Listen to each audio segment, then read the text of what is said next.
This is a presentation of Northeast Streaming Sports.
Good morning and welcome to the Big Football Show.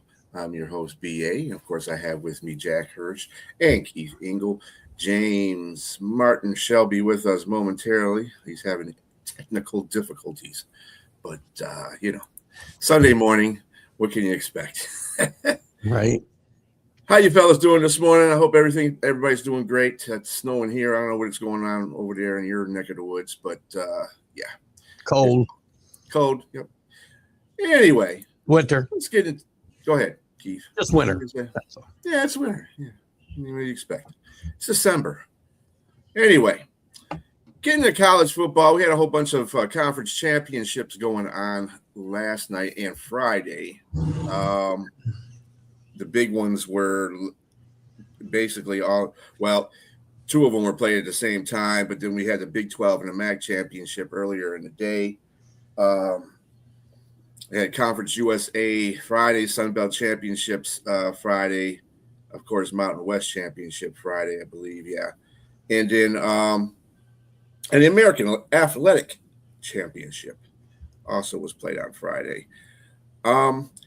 Let's start off with the one that's going to cause a lot of chaos because that's what Keith wants, chaos. We're going to get it. The ACC Championship. Duke beats number 17 Virginia 27-20 in overtime. Wow. This isn't Virginia was awful. I think it's very good that Virginia didn't win this game and go represent the ACC. And they're better off with no representation than that team because that was not a good football game last night. And I don't know what Duke came out a winner, but I don't know what they were doing to get clock management at the end of that game. They should have never even gone into overtime. Virginia didn't play well. Duke was fired up. They played very aggressively, went for like every fourth down. It felt like that they had.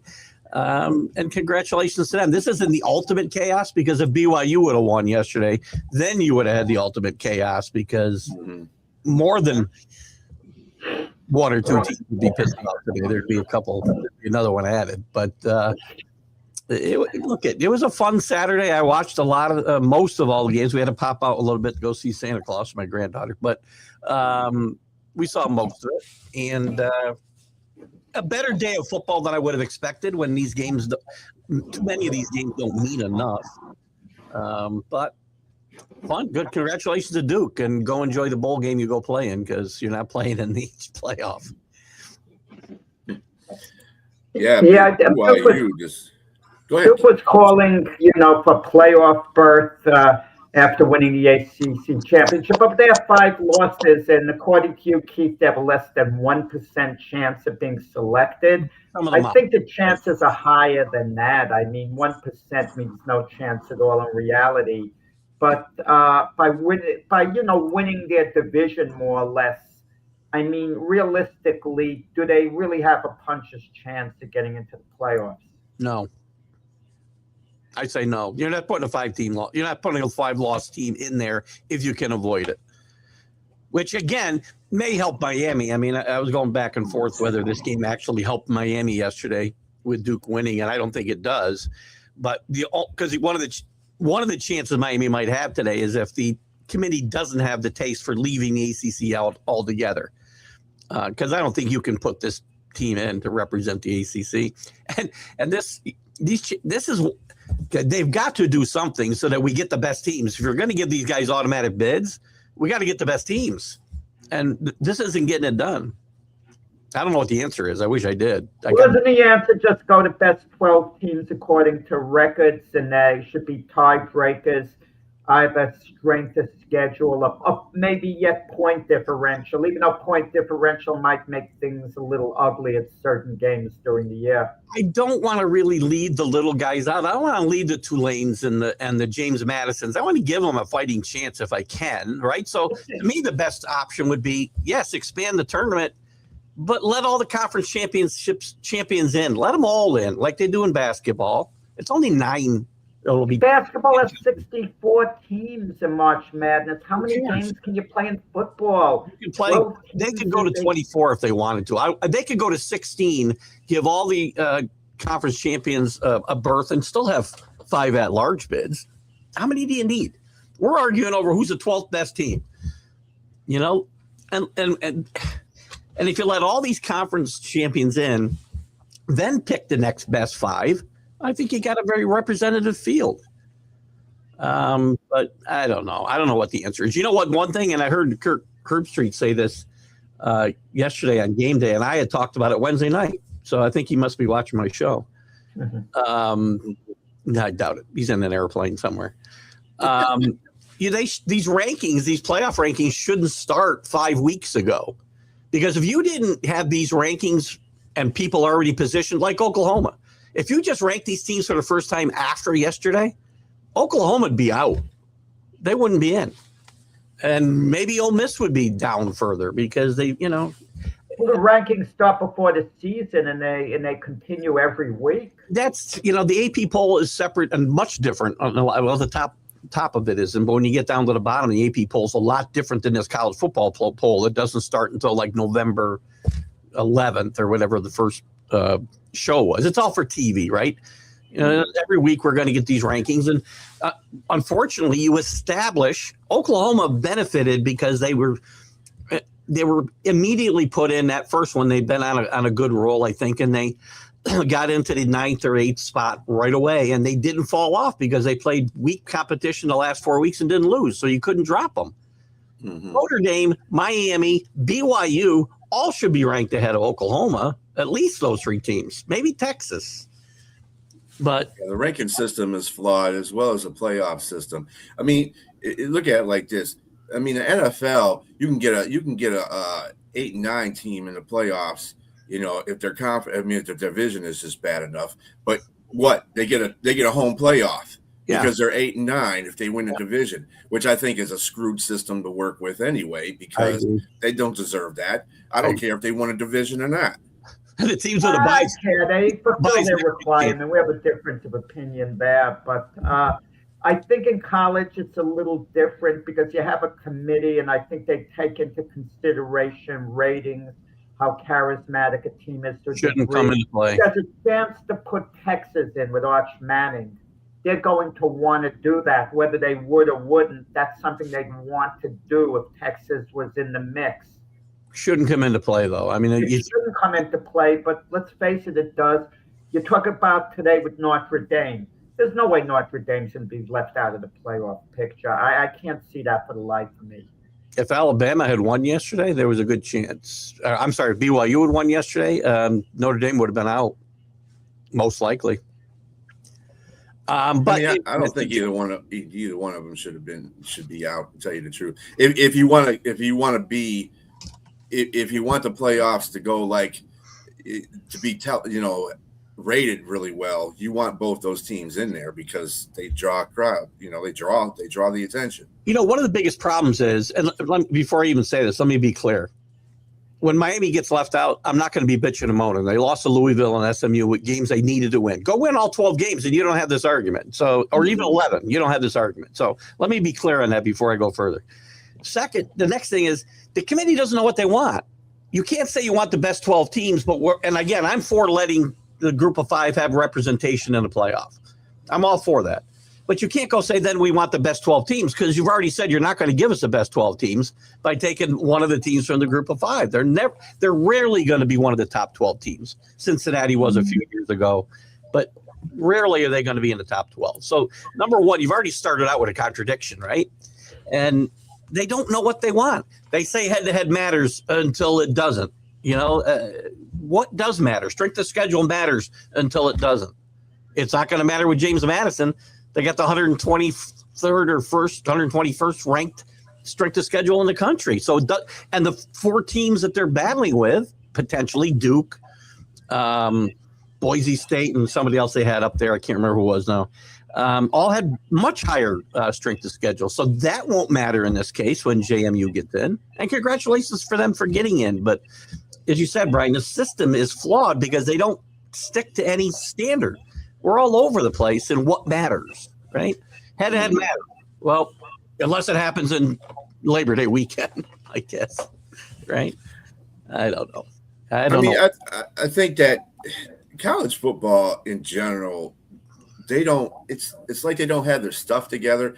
They make these propositions and set all these playoffs and set the NIL. I mean, it's like they don't have their stuff together. It's like they're thinking before they even actually have a plan to put it out there. And this is the whole problem I have with, especially like the ranking system in the beginning of the year. I think has been garbage since the dawn of time. I think they should never put one out there. I think if they let the teams battle on there, you go by the strength of schedule, and the first week you see who these teams play, and then maybe you might have better competition in the first week if you're going by that principle. Yeah. You might have teams not playing crappy teams at the beginning of the season. You might have teams going against each other that count. Big schools going against each other. That way, they're going to get more crappy games with the way they're going because who's going to go play? Why would Texas go play Ohio State in week 1? Why would Notre Dame and Miami play?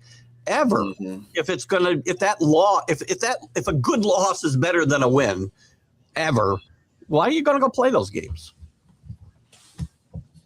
Again, I don't know. I wish I had answers. The problem is I've got more questions than I have answers, just like they do. So the Conference USA Championship, Kennesaw State Owls beat the Jackson State. Congratulations, 19-15. Congratulations. 2-10 that team was last year. Yeah. Only a couple years in Division I. Good for them. Shout out to Kennesaw. Sun Belt Championship, Troy 14, James Madison 31, as we said, number 25, James Madison, as a matter of fact. The Mountain West Championship was Boise State 38, UNLV 21. What happened to UNLV? I'll tell you what, they can't play Boise State. That's for sure. They got hammered twice by yeah, they had when I looked at the score the first time, I was like, wow. They did not. I watched that whole game. I bet the over in that game and lost by half a point. But Boise just wanted this game more. That was very obvious. That game mattered. I said, and again, when I say that these games don't matter, a lot of them matter to the kids. The championships do matter. To Boise State, to Indiana yesterday, most likely. And when I say they don't matter in the grand scheme of national championships, right? But they're important to fans. They're important to players. And you can see it in Boise State. This team was fired up to win this game. And they had a home field advantage when you're playing in that blue. Apparently, UNLV has a problem with the color blue. That's all I can think of. UNLV will turn it to the Raiders. In the American Athletic Championship, number 22 Tulane 34, number 24 North Texas 21. That was another. The Tulane came out and played in that game too. MAC Championship, go Western Michigan Broncos. They won 23 to Miami of Ohio's 13. And of course, the Big 12 Championship, number 4 Texas Tech 34. Number 11, BYU 7. I think Texas Tech has definitely punched their ticket. Definitely. Keith has been high on Texas Tech, I believe, for a while. Texas Tech, lightly. Their defense is outstanding, man. I'll tell you. And they're, one of the other podcasters out there who follows my show gets on me because I'll always talk about the $55 million they spent on their defensive line. And he says, everybody's spending money. They spent their money well, right? Mm-hmm. So, They've done well, and they're well coached. And this is a fun team to watch play too. I'll tell you right now. Don't take them lightly. They'll probably be in the top 4. I'm guessing they'll get a bye. And BYU opened the door for one of the marquee schools to get into the playoffs. They were beginning to be a pain in the butt because had they won yesterday, how would you keep BYU out? But now that they lost, and even in the let's disregard the manner they lost. Any type of loss, basically knocks them out. You're right, Jack. There'll be some people today, though, that will say, again, because they had to play that extra game. If they didn't play this game, then they probably would have been in. Well, actually, they probably would have been the first 2 out. But playing this game, and they only lost. They had 2 losses this year, both to the number 3, same team, the number 3 team probably in the country when we're all said and done. But they were bad losses. They got beat up badly both times. So. Yeah, Texas Tech to me reminds me of the Houston Texans. As a matter of fact, of the NFL, the defenses is winning them games too. It's the other thing too. They put them in a position to win games. They do. In the SEC championship, number 3 Georgia 28 and number 9 Alabama 7. I didn't really give Alabama a chance to win this game. Pass rush. So many pressures on Alabama that game. Alabama constantly under pressure on offense, could never get anything going. Another thing. When it looked like they were going to get a touchdown late in the game to give them a faint hope when they were down 28-7. The ball is tipped ever so slightly, but should have gotten caught in the end zone by Alabama's, best receiver. This is another thing that, the committee, I talked about a bunch of things. They don't know what they like. I left out eye tests. They love to say eye tests, right? Well, did Alabama pass the eye test yesterday in any way, shape, or form? No. They should not be in. 80 yards of offense in 3 quarters. I'm sorry. No. They have to be out. They won't be. I think they'll get a makeup. What about Coach DeBoer at Alabama now? I mean, what's going to come down if they're not selected into the playoffs and the season ends the way it did? Is he going to be under a certain amount of heat? He won't lose his job this year, but he better be in the playoff next year. Next year, yeah, he definitely has. Beating Georgia earlier this year saves a little bit. It keeps the heat off him a little bit. But yeah, the short leash is going to be very short, right? So, and then of course the Big Ten championship, number 2 Indiana 13, number 1 Ohio State 10. This game was just like the most even game you possibly can. And let me tell you, the IU defense came up big in a great many drives of OSU, especially down there in the red zone. I can't believe how good their defense stepped up when they were when Ohio State got down there to the red zone. It's like they planned to play a bend, don't break defense, but they definitely stopped Ohio State a lot of times down there in the red zone and then they had 5 sacks on saying. I mean, that defense was all over the place. Great defense. A lot of chatter, that all this, this Indiana could not match the physicality and of Ohio State. I've been telling people they're not just better at quarterback. They're better in the trenches. They're better everywhere than they were last year, and they were good last year. But they did get trounced by Ohio State last year. They're a different football team, and their quarterback showed some moxie yesterday. Played an awful first quarter. Took a hell of a lick in that first quarter too, and played good football, good enough to get the win here in an ugly fashion, but doesn't matter. They'll be the number 1 ranked team going in next week. Yeah, but keep this in mind. Ohio State was coming off that very emotional win over Michigan that got all their attention. If Michigan didn't exist and that game wasn't played against Michigan, I kind of feel Ohio State having all their energy going into this game, it would have made a difference. If they were to play again, and they might play again, I would say Ohio State will still be favored to win because you're right. They didn't have as much motivation to win yesterday. It's hard to regroup after a game against Michigan. You're only human. Indiana hadn't beaten Ohio State in 30 years and hadn't won a Big Ten title since the 45. Well, 45. I think they might have tied for one like in 67 or something. An outright win, those like 1945. And Mendoza, the quarterback, Indiana, did he wrap up the Heisman? I think he did. Mm-hmm. I think he did. Again, it's weird. You look at what everybody seems that ranks them out seems to go to the betting site. So where the betting money is, I don't think is really going to be realistic of what the votes. When you project Mendoza to go in the NFL draft? He's going to go in the top 5. I don't think he should. I mean, again, quarterbacks overrated. He's probably going to be a top 5 pick. Desperate NFL teams looking for quarterbacks. Yeah, he's the best quarterback coming out, in my mind. But again, I wouldn't be picking him in the top 10. But again, you know my feelings on this topic. So, yeah. So that pretty much wraps it up for all the conference championships this weekend. Next week, of course, it's the Army-Navy game. Go Navy, be Army. I just had to throw that one in there. Does anyone care about the Army-Navy game anymore the way they used to? I mean, with the college playoffs, it's on the horizon. They have a standalone stage next week, which I hope they continue to do with all this other nonsense going on. They need to continue to give this game its singular stage. And I think there is. I think this is a highly rated event for CBS and has been and will be.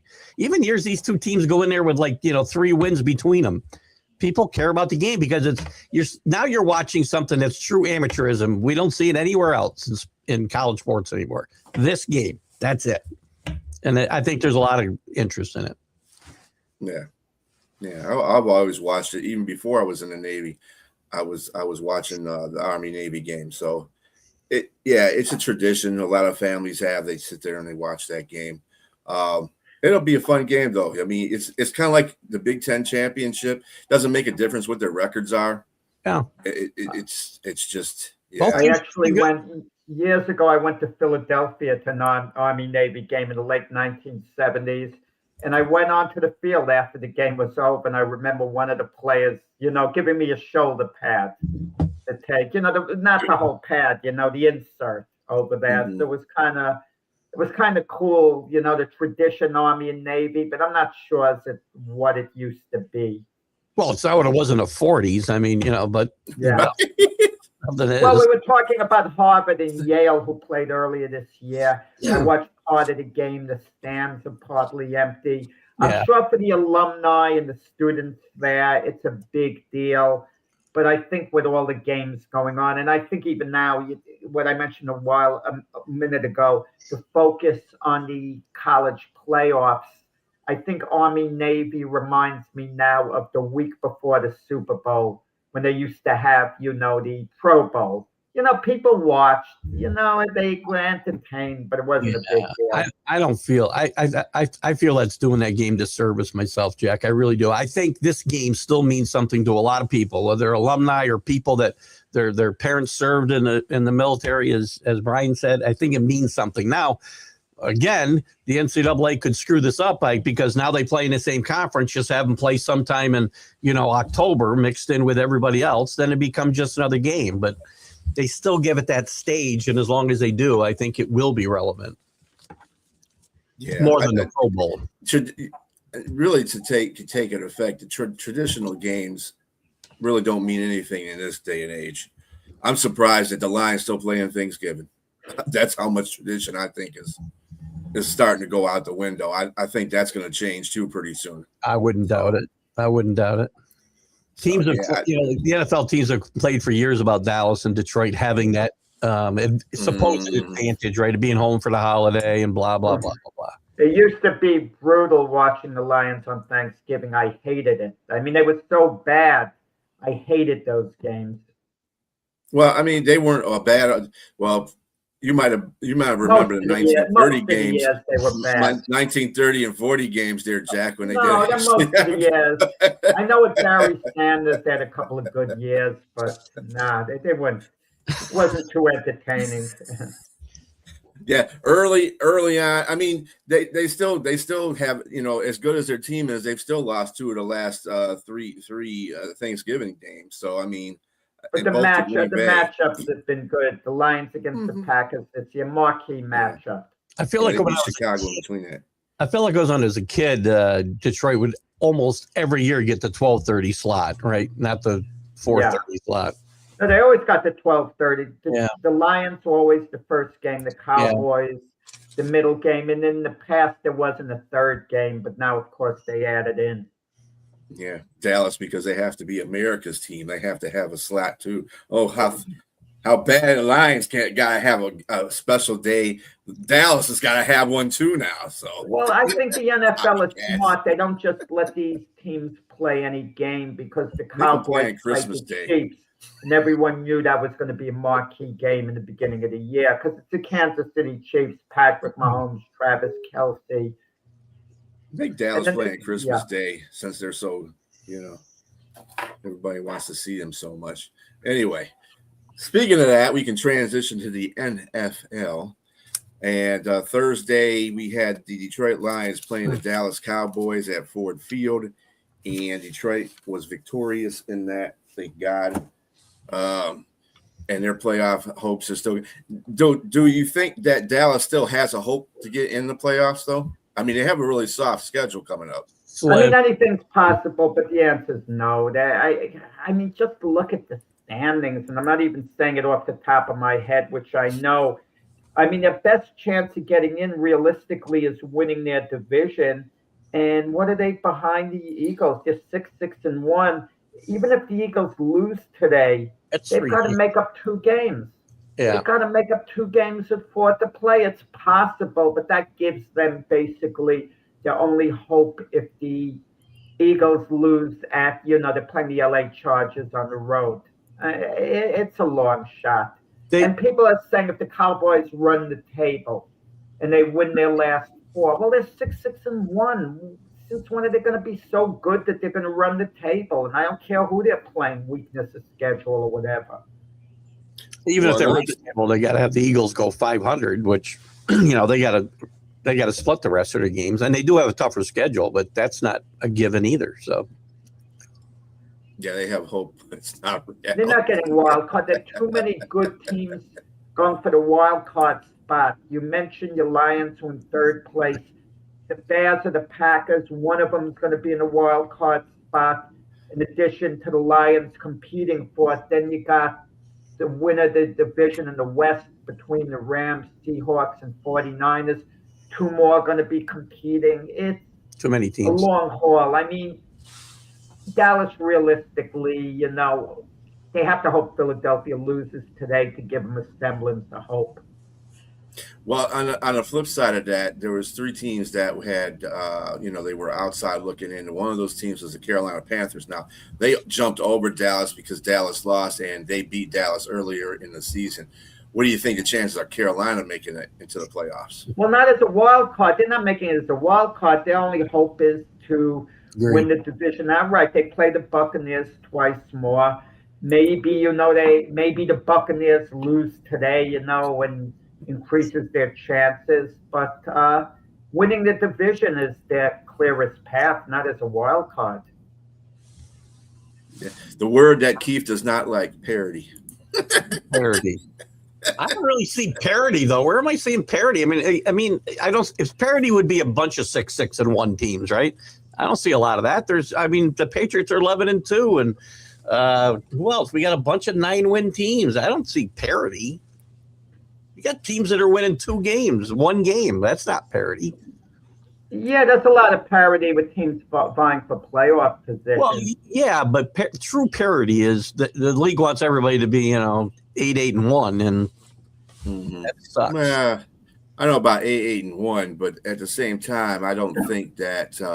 I think parity. Most people are understanding. Well, the parity that I think that people are looking at is that a team should go into another team's stadium, and if they're the better team, they should win. Kind of like the Rams going to Carolina, they should have beat the crap out of Carolina based on statistics. But it didn't happen that way. That's why we have the saying any given Sunday. So, well, any given Sunday would be the Buccaneers playing at New Orleans today. I mean, the Buccaneers obviously can't afford a slip up on a game like this because it would open the door to the Panthers. But they do play the Panthers twice more. Mm-hmm. And if they're the better team, which I think they are, they should take care of business. Take care of business. That's what you got to do. Whatever, all the arguments that we have in sports could easily be solved if everybody just took care of their business, but they don't. And then we have arguments. And then you have these teams that have lost so many tight games that you think they could have won, and you think the law of averages are they're going to start winning one or two. But I think now it works in reverse. They don't even come close to winning. Like, look at the Giants, who were my upset special over the Patriots. I mean, they were awful. I'll be back where? Where am I going? Right. Did I go somewhere? Where did I go? No, I don't know. Be back on a losing. I don't understand it. I've been very realistic about my team this year. So let's get into those games. There's a lot of games that are starting off this weekend that are division competition. And one of the first ones is Pittsburgh at Baltimore. Fight for number one spot, if you can call it that. And Pittsburgh's going into Baltimore. The Ravens are a 6-point favorite, but let me tell you something. Pittsburgh also got Adam Thielen. And I think that is more that makes more for Pittsburgh than people realize. They actually have an actual number 2 receiver. Now, he might not be, the greatest number 2 receiver, but he's definitely better than anything they have as a number 2 receiver now. I hate not to throw a wet blanket on this, but I have never seen in a week with all the news that we have in college and pro football and Don Mattingly with a chance to get in Hall of Fame. I've never heard so much talk about Adam Thielen in all my life this week. I mean, Rodgers has been. Rodgers is complaining, Keith Bryan, about the receivers who've been with them since training camp not running routes the correct way. So is Thielen going to come in and run the routes the way Rodgers wants him to all of a sudden? But he's you most capable of doing it. You have 2 injured quarterbacks. Rodgers supposedly his non-throwing hand is really banged up badly, which has more of an effect than people think because you have to take the snap from center. And if it pains you when you get the snap, the pain doesn't go away for a couple of seconds. It could throw your rhythm off by a lot. And Lamar Jackson, he's not the same guy. I got to believe it's injuries with Lamar Jackson. He's all of a sudden not growing old because he's not old. And he hasn't been the same play. I believe he's really more hurt than people are led to believe. But he's good enough where he can take the field, and he's still the Ravens' best option. But he's not the Lamar Jackson MVP who he's known. No. Listen, again, but one more thing with you. If Adam Thielen, does anybody really think Adam Thielen is going to be the difference in this division race? No. Pittsburgh's not winning it, and he's not going to have any effect. None. Well, with DK Metcalf and Thielen, gives Rodgers a couple of targets. But with Pittsburgh, it's been their defense that's never fully shown up this year. And now there's the Mike Tomlin drama, whether the Steelers are going to pick up the option for the second year, because if they don't, he's under contract next year for 1 year. And I'm not against that. I hate the mentality of people who think a coach is a lame duck because he has 1 year left on his contract. That's pure foolishness that the media put out that narrative and everyone just buys into it. He's absolutely – no one is a lame duck coach when they have a year left on the contract. Because if you're an owner, you would be an absolute fool if you have any doubt to extend the guy and then have to pay him when you let him go. I mean, well, I kind of disagree a little bit with Keith about saying that Adam Thielen's not going to make a difference on that team. I'm not saying they're going to go to the Super Bowl. I'm not even saying they're going to win the first round of the playoffs. But during the regular season, when you don't have any legitimate second receiver on that team at all, you keep fishing through a whole bunch of them, and you got somebody that can settle that. He's a veteran. He can run his route still. He was playing really well with the Panthers before the Panthers let him go to Minnesota. That's because the Panthers had a whole bunch of young talent on their team that they needed to get out there, which was good for them. So, I mean, this is a team full of old folks, basically. and you might as well just continue the parody on that front.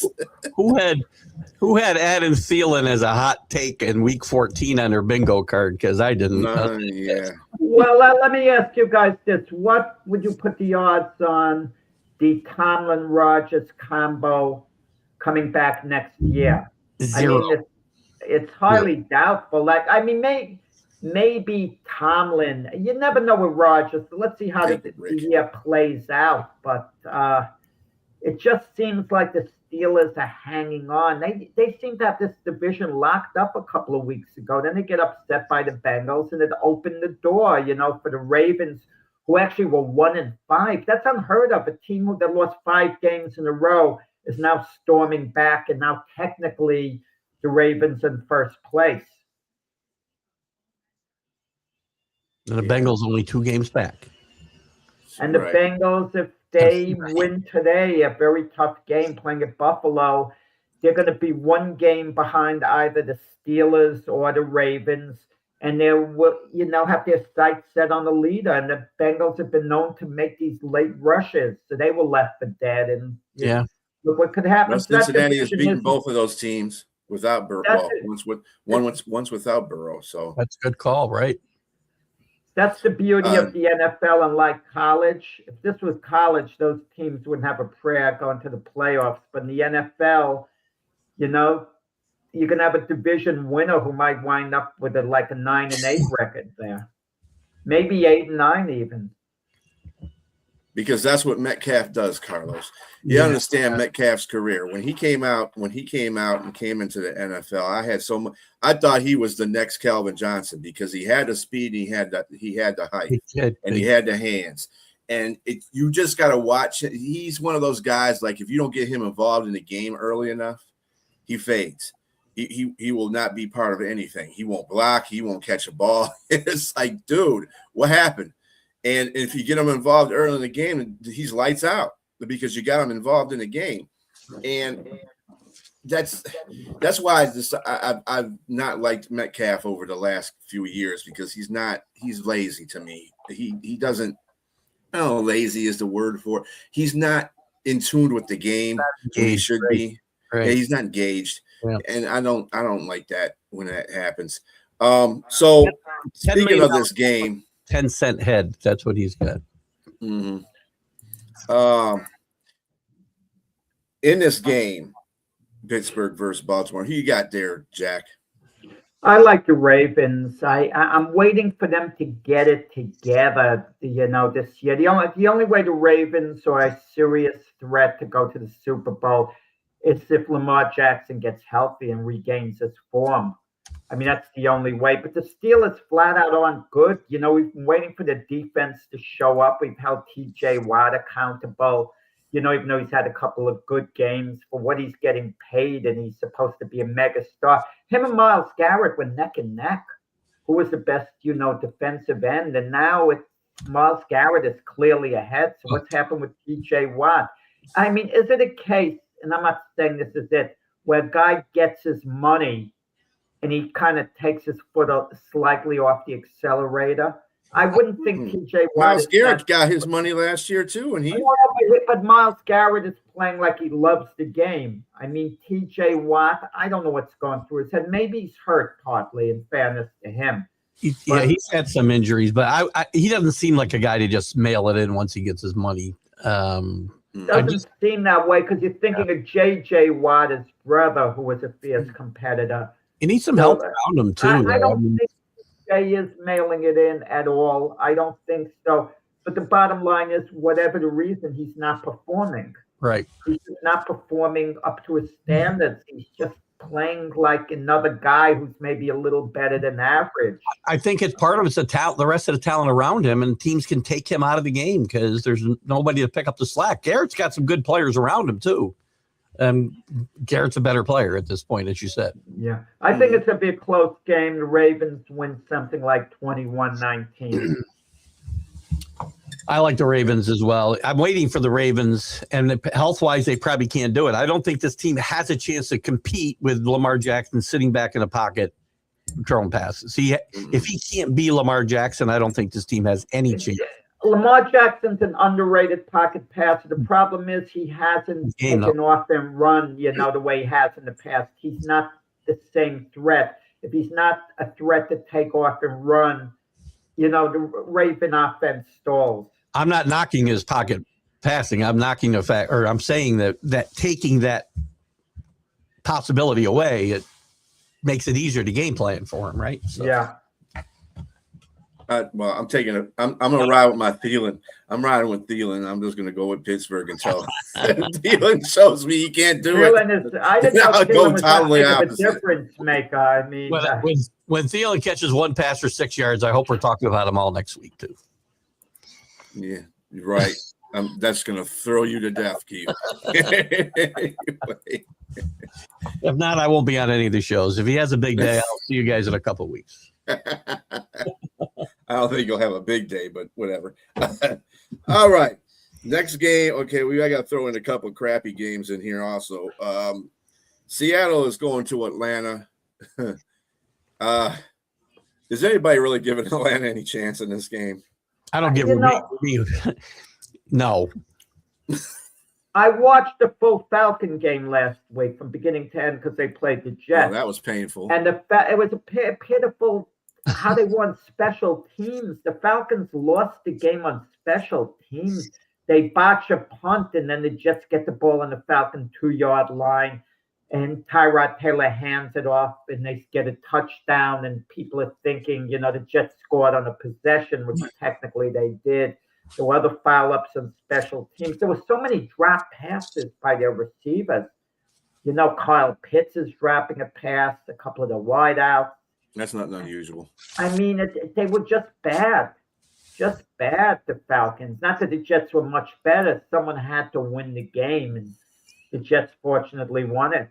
But maybe they rebound. They were at home, and Raheem Morris is under a lot of pressure here in Atlanta, which he should be. And Atlanta's, they're not in the mix anymore. I think I'm surprised. The only way they ran the table, they're not catching the Panthers and Buccaneers, because the Panthers and Buccaneers play one another twice, meaning even if they go 1-1, they create more separation. So there's no late rush if the Falcons run the table. The only mystery is whether Raheem Morris makes it through week 17. That's about the only thing to watch for in Atlanta now. He's gone. Firing him wouldn't make any sense at this point of the year. Let him play the year out and see what transpires. Well, yeah, they keep going through these games and he loses and they ain't firing him. They might as well let him ride out the rest of the season, then they can fire him in. I mean, well, then they can take him back. Expected him to say. Despite North Carolina, there's still whispers that they should have hired Belichick, who seemed to be in line for the Falcon job at one point. And then they went to Raheem Morris. Because supposedly, Robert Kraft is buddies with, the Falcon owner. And they had a discussion, and Kraft gave his opinion on, his relationship with Belichick. Well, they would have had a better chance to win with Bill Belichick on the sideline than Raheem Morris. That's all I'll say. You can't judge what, and people will do this. Good thing they didn't hire Bill Belichick. Look at that mess in North Carolina. You can't say it would be the same situation, right? Although, I mean, either way, he could have came to Atlanta and messed that situation up. You don't know until he's actually the coach. Right. So it couldn't have been any, but I agree with you. It couldn't have been any worse. Right. Yeah. It couldn't have been worse. Right. This is true. That is true to the point. Another great game that we're going to be able to see today. The Tennessee Titans at the Cleveland Browns. Shedeur Sanders gets the start again. Who you got there, Jack? Yeah, I think it's going to be a close game, but I like Cleveland. Of course, the two stories, Myles Garrett going after the sack record, the quarterback situation. I find it extremely intriguing that the rebirth of Deshaun Watson. He's going to be back next year on the Cleveland roster. They announced he's going to be back because logically his contract is too big. They can't trade him. They can't take the cap and releasing him. You want to know something? He's been reportedly a great influence. He's been, great team player, tries to help the young quarterbacks, and they seem to like him there. And if Deshaun Watson can regain, a semblance of what he was, their quarterback situation is solved, at least for next year. Because let's remember, Deshaun Watson was one of the top 5 quarterbacks in the NFL at his best. Way. But let's see. But I wonder whether Deshaun Watson is going to see the field for one game this year. That's what's making it intriguing. And of course, we're following Shedeur Sanders. If Shedeur Sanders doesn't play a good game against the Tennessee defense, I could see them going to Dylan Gabriel next week. It won't be Deshaun Watson. I'm not going to get into Deshaun. I mean, Deshaun Watson has been put on the 21-day, list. So Keith is a hater because of Deshaun Watson's transgressions. But I could tell you, Keith, there are a number of guys who are in the sports media got coaching positions that had transgressions. The Browns are bringing Deshaun Watson back next year. They announced it, that he's going to be on their roster. I'm not speculating. I'm just reporting what they said. Why do we have to whitewash what Deshaun Watson is? He's a person with zero character and a disgusting human being who I wouldn't have near my life. His acts were highly improper. I agree with you. But I can point, and I don't want to do it because I don't want to trash a number of other players who committed, acts you could label as disgusting as well, but they've been allowed to be given second chances, even as coaches and broadcasters. Don't let the air out of footballs, though. That's all I'll tell you. Don't let the air out of footballs, because okay, horrible human being. Yeah. Look, the NFL's about winning, Keith. Come on, if he could help Cleveland got him when they knew what he did. And they gave him the money because they thought he was elite. A transgression is me rolling through a stop sign. That's a transgression, not what he did. Anyway, back to football. How many sacks does Myles Garrett need to get the record? Do we know off the end? He's got 19 right now. He needs 4. All right. 4. This is a perfect team because Ward holds onto the ball too long still, and he might get them today. Browns win this game, and Myles Garrett has a big day, I think. Mm-hmm. I think he's going to continue to have this big days in the next few games. The best play in the NFL, position for position, is Myles Garrett. Position for position. You made up for your transgression comment now. That's right. I mean, that's like pound for pound in boxing. He's the best player in the NFL. And what makes it remarkable, Myles Garrett's year, guys, he's doing it with a team that's got no hope of making the playoffs, a losing team where certain players, and he has a big contract, certain players would shut down a little. He hasn't shut down. He's played it hard week in, week out. How does Danny manage to put those two things together? Right, he's right, Danny. He's right. The Patriots act with cheating, this and that. You condone that, Keith. You condoned it, and you took credit when they win. But meanwhile, you're putting down, other things. Oh, my God. If you ain't cheating, you're not trying. Keith goes by that motto with the Patriots. I like that about it. If you ain't cheating, you ain't trying. We just did it better than anybody else. That's all. Yeah. So let me ask a question. I don't mean to really stay on Cleveland this long either, but if Myles Garrett goes nuts, to put it mildly, for the next 4 or 5 games that they have, and he just destroys that sack record, should he be the MVP? No, absolutely not. Not a chance. Not a chance. If it was the best player award, yes, absolutely. Yeah. But how valuable is he to Cleveland? Anyone? It's got to be a team that at the very least contends for a playoff position. Let's say they don't make it, but they're in contention until the last week of the season. Okay, but no way. No way at all. I find myself in the awkward position of agreeing with Jack on this topic. It's most valuable player. They could lose with or without him. They do have a Defensive Player of the Year award, right? I mean, he's going to. Yeah. He should get that, absolutely. Oh, he'll definitely get that. MVP has got to be. You have to at least be, as Jack said, a contender of some sort. Contender, at least. Yeah.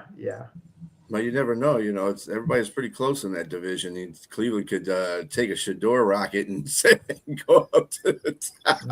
And I'm picking Cleveland to win this game. I'm getting off this subject.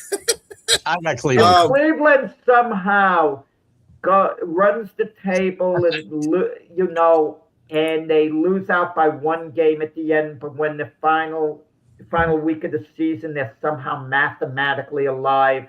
Then, of course, we revisit Myles Garrett for MVP.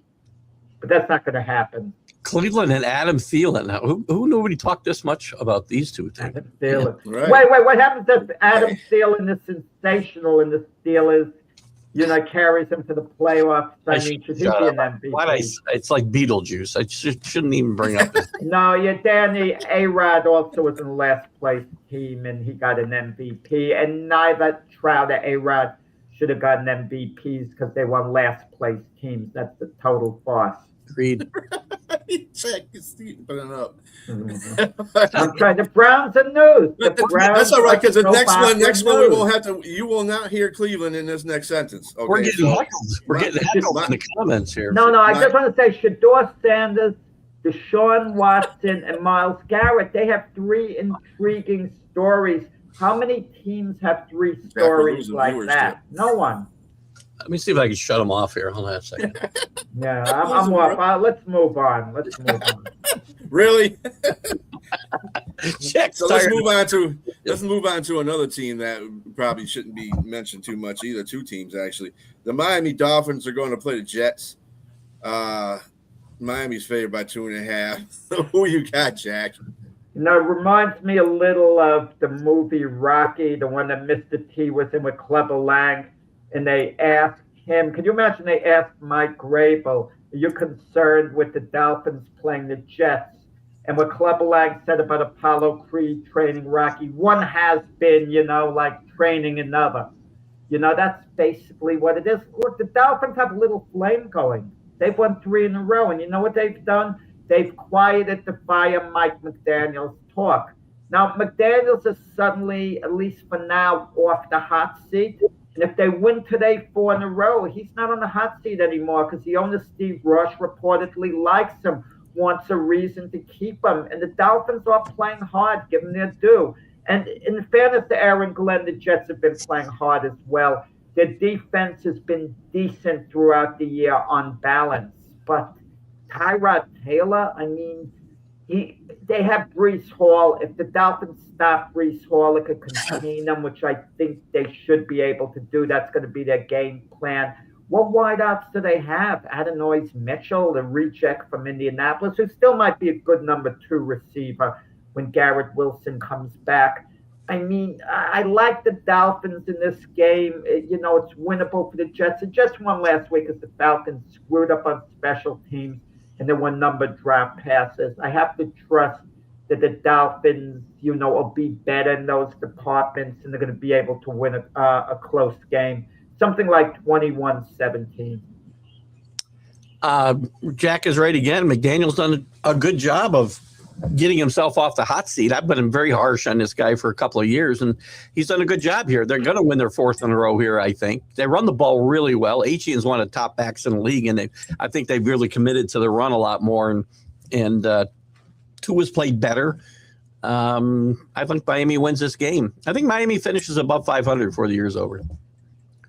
Of all when Tua came out of Alabama, did you think he would be a lot better than he's turned out to be? Because I'm not sure what to make out of him.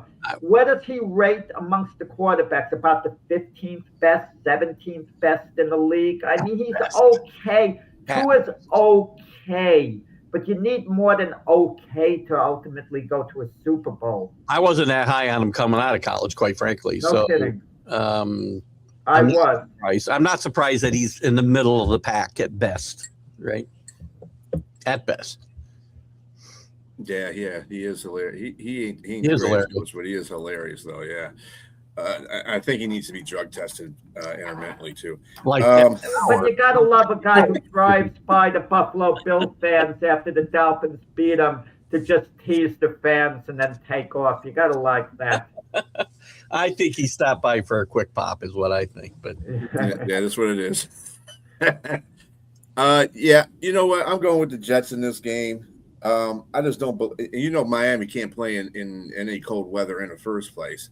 I know you can say that when they play Buffalo or they play New England or something like that because those teams are good. Not the Jets are getting there. They're getting to that point. It's going to take a little while, but and some draft picks. But I got the Jets in this one. I just think they can win this game. I didn't think they're going to beat Atlanta, but they beat Atlanta. So, okay. Next game is the Saints at the Buccaneers. Who you got, Jack? You're on mute, Jack. Good job. I'm waiting for the Buccaneers to put it together finally. In the beginning of the year, they, got off to a great start, but they won a lot of close games. Look out, I've said it all along. Look out for the Buccaneers. I picked them to go to the Super Bowl. I'm sticking with it.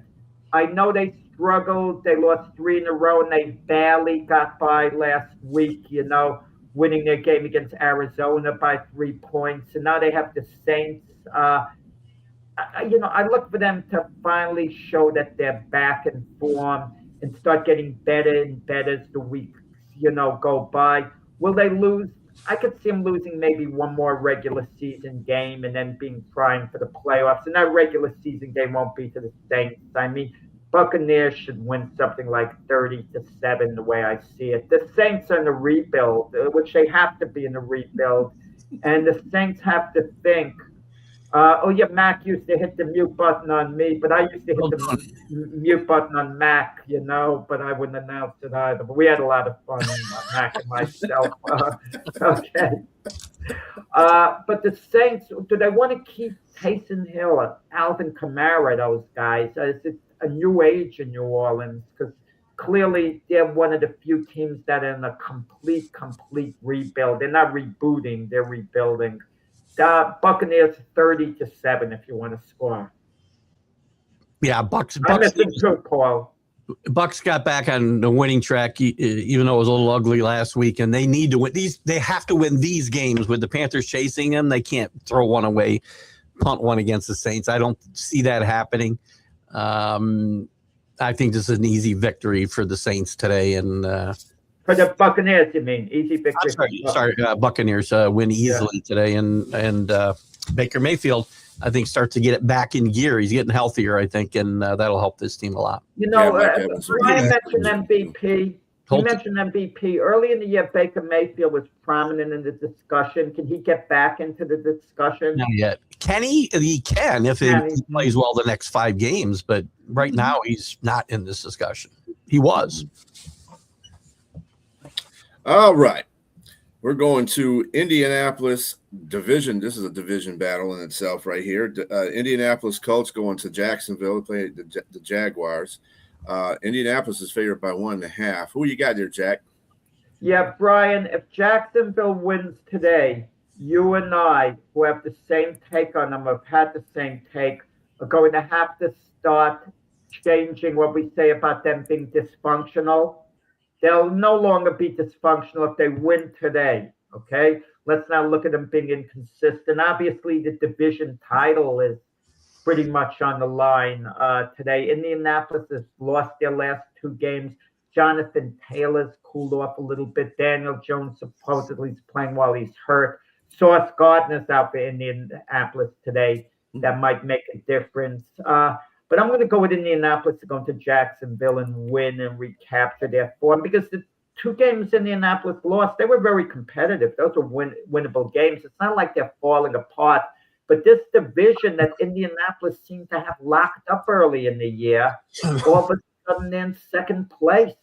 And things are only going to get worse because you don't only have Jacksonville in that division who'll be ahead of you. You have Houston. So at the end of the day, they could be in 3rd place and in actual danger not making the playoffs. But I looked in Indianapolis to kind of rebound and win like a 28-23 game. And I look for Daniel Jones to play well today, actually, to play well in this game.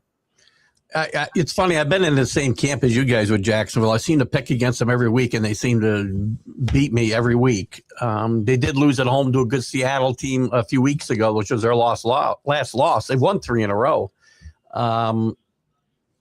playing good football. Trevor Lawrence still hasn't proven to me that he's, They did lose to Houston, though. yeah. I think Houston's a team to watch out for in this division, if anybody. That defense is just playing tremendous. But in this game, I do like Daniel Jones to bounce back. I think Jonathan Taylor has a big game today, and Jacksonville cannot keep up with what the Colts do. I think they win this game by 10. I'm with you, Keith. I still don't believe in Jacksonville. I don't care how many times I pick against them. I still don't believe in them. I just the quarterback position right now, it's so shaky right now. Lawrence will play good some games, and some games he'll just like, dude, why did you even make that throw? I mean, you're this is your what third year in the league, and you're making these crazy throws. Come on, man. And I can't believe in Jacksonville right now. I mean, the defense is the ones. Actually, their defense has been playing pretty well. Give it to him on that one. What does Travis Hunter do back? Not until next year. Yeah, Is he really out for the whole year? No hope of him coming back? I think they I think they put him in the IR where he can't return. I think. Mm-hmm. So yeah, I don't think he's gonna have a chance to come back. But yeah, I'm going with the Colts in this one too. I think the Colts are better apt at this point. Washington. I got to pop. Oh yeah, that's right. Yep, Okay. Keith. Do your thing, man. Tomorrow morning, Keith. Very spirited hour. Thanks for waking me up for my show, Jack. See you guys, Jack. I'll see you tomorrow morning. Have a good week, guys. Yeah, 8 a.m. Thank you. Eastern time, weekend playbook. Keith will have more of a chance to put me in my place during our show tomorrow morning. All right, Jack. So, Jack, we got a few games left here. Well, you said Washington and Minnesota. Yeah. That game's interesting in the sense, I mean, both teams are out of it. Big disappointment for both teams this year. More so, I think, for Washington, it was a bigger disappointment. They made some off-season moves. Obviously, last year, the best thing and the worst thing happened to the Commander team. They took a leap up too quick. So expectations were much greater than they should have been because they came one game away from winning the Super Bowl. And once you're coming that close, I mean, anything short of the Super Bowl is considered a disappointment for the following year. And they weren't really as good as made out to be. But Jaden Daniels had, a great year as a rookie. Carried the team. They made the big plays. This year, their defense has been awful. The Commanders, but last week Dan Quinn took over, play calling on defense. And they played a decent game against the Broncos. Had Mariota made a 2-point conversion in overtime, Commanders would have scored a massive victory over the Broncos. And with the Vikings, it's the quarterback situation. Wow, with J.J. McCarthy. Now, I don't want to say it's becoming apparent he's not their quarterback of the future, but two things. He's been injury prone. And even though it's not the player's fault, the bottom line is if he can't see the field, he's not doing any good, And when he has seen the field, he hasn't been that good. How long can you wait on a guy? This is the modern NFL. You can't wait for a guy 4 or 5 years to develop, because you'll have a couple of losing seasons in the meantime, and he might not develop. You're taking a chance on his development. This is one of these games that there's not much at stake for either team, but they do want to win both. And it's at Minnesota. I see the Commanders winning a 20-16 type game. Yeah, I'm with you on the Commanders winning that game too. Jaden Daniels will be back. Even a rusty Jaden Daniels, I think, can beat this Minnesota defense. With the quarterback situation in Minnesota, I mean, they go the rest of the season with JJ at quarterback. I mean, that's fine. But then you got next season. What are you going to do? Go get another quarterback in a draft? I mean, well, they will get another quarterback. They're shooting themselves in the foot with the quarterback. I know, but I'll give you a perfect scenario, Neely. If they want to they're going to bring in a veteran. I don't think they're giving up on JJ McCarthy. I could see them bringing in someone like a Jameis Winston, who's maybe capable of being successful still, okay? And it's kind of like what the Colts did with Daniel Jones and Anthony Richardson. kind of there'll be some type of competition, and then Kevin O'Connell will decide by the beginning of the season who's the guy who gives us the best chance of winning. I don't think they're going to go with J.J. McCarthy over any other quarterback on the roster unless he gives them the best chance of winning.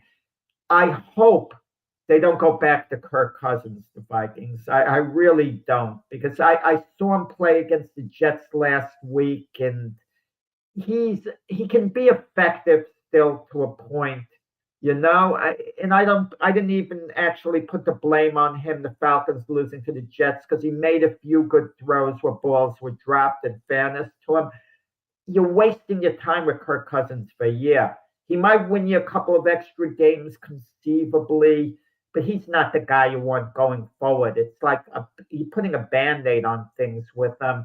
Not that Jameis Winston would necessarily be the guy, but if Jameis Winston, if he plays well, he could be kind of another Geno Smith conceivably going forward. And Jameis Winston is a great influence, you know, in the locker room with the other quarterbacks. He's extremely supportive of the other quarterbacks. If he's a backup to J.J. McCarthy, he'll do everything he can to help him, like he's done with Jackson Dart, like he did at New Orleans when one of the quarterbacks was put down by the fans.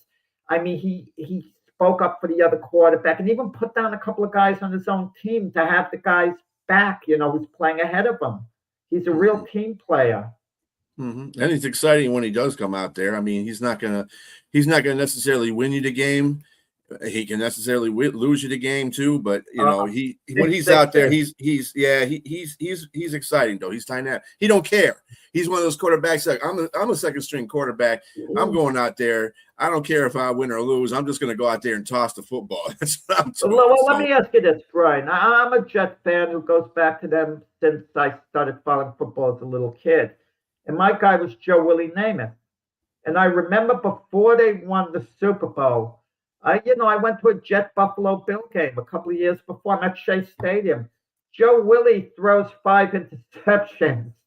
Now, in this day and age, can you imagine it would be all over the news? But at the time he threw 5 interceptions, you know, so be it. It was reported, well, he didn't play well, but no one got hyper. Can you imagine any quarterback throwing 5 legitimate picks in the game?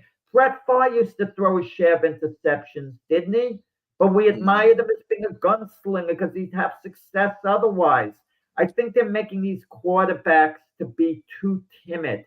I hate turnovers. I agree with you on that. But if you're going to be so scared of turnovers, you're really going to compromise the offense. Yeah, you know what's funny? Sometimes when I listen to Green Bay fans about Aaron Rodgers, that's one thing they said they did not like about Aaron Rodgers because he would be too timid with the ball. Now, you're talking about a quarterback that's going to go into the Hall of Fame, but at the same time, they're saying, well, he never took a lot of chances down the field because he didn't want to be picked off or anything like that. And to some of the game that you do watch, he does throw careful passes. He's not trying to gunsling it like his predecessor. I mean, you know, the guy before him, Brett Favre.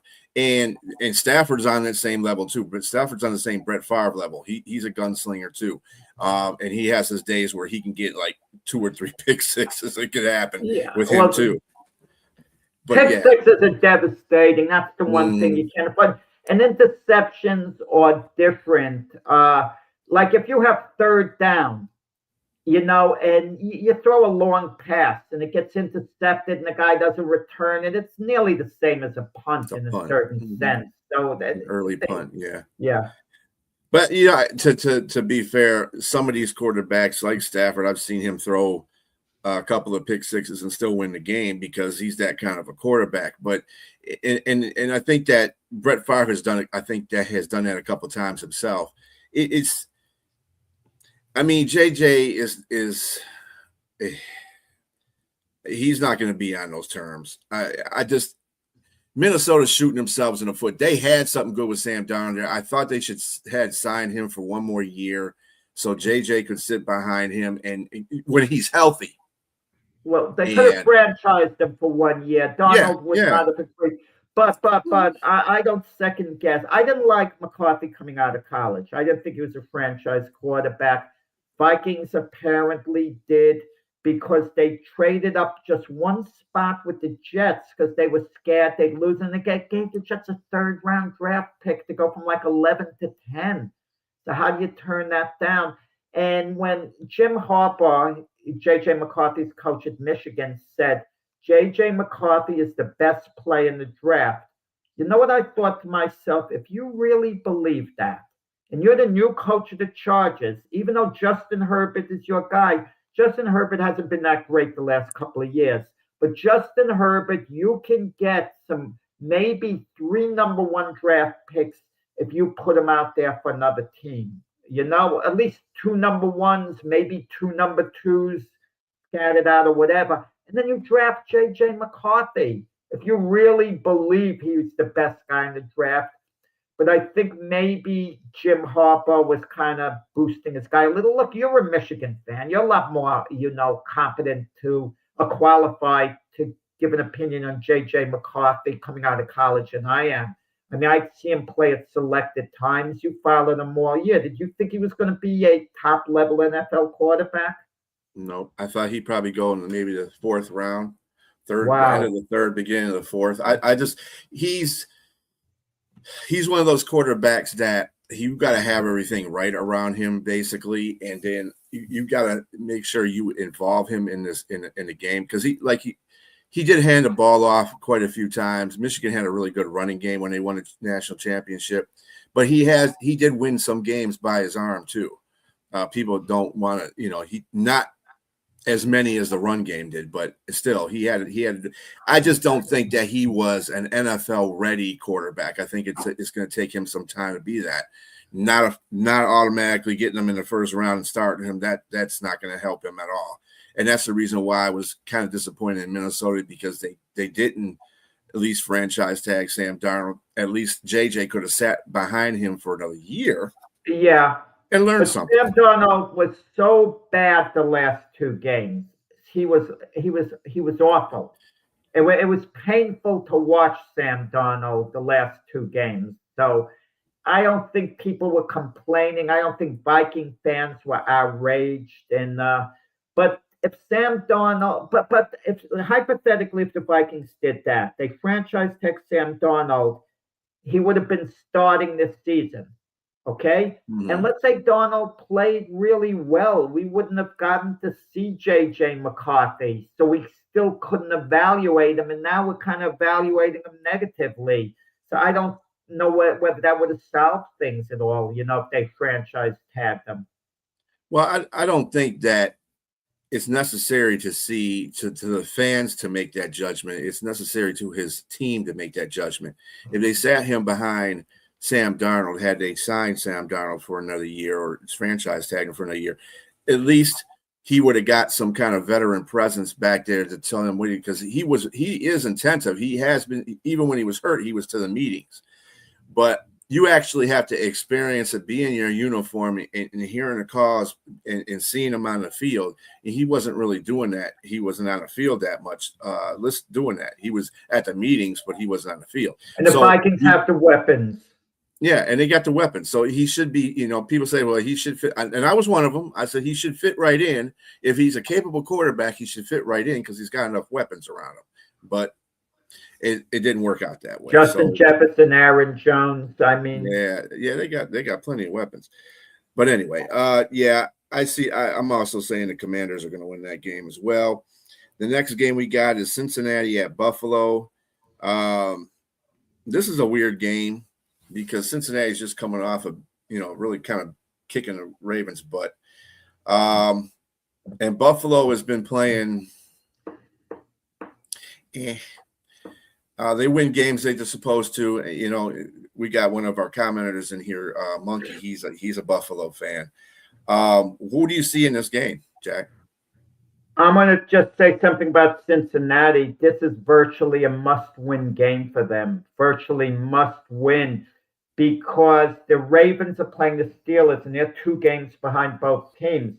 If Cincinnati loses, they're going to be 3 games behind one team with what's their record now? 4-8 to 5-8, 4-8.